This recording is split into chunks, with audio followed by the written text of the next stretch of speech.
Group 2 పరీక్ష వాయిదా వేయాలని టీపీసీసీ ప్రధాన కార్యదర్శి డాక్టర్ కోఠా నీలిమ డిమాండ్ చేశారు.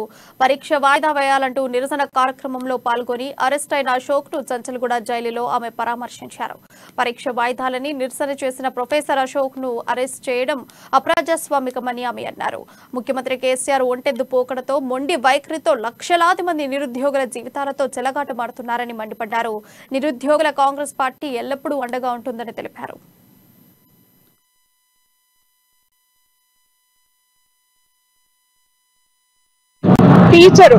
ఒక టీచర్ అశోక్ గారిని కలవడం జరిగింది. మీరు అనుకోవచ్చు, ఒక టీచర్ చంచల్గూడ జైల్లో ఏం చేస్తున్నారు? ఆయన్ని నిన్న అరెస్ట్ చేయడం అయింది.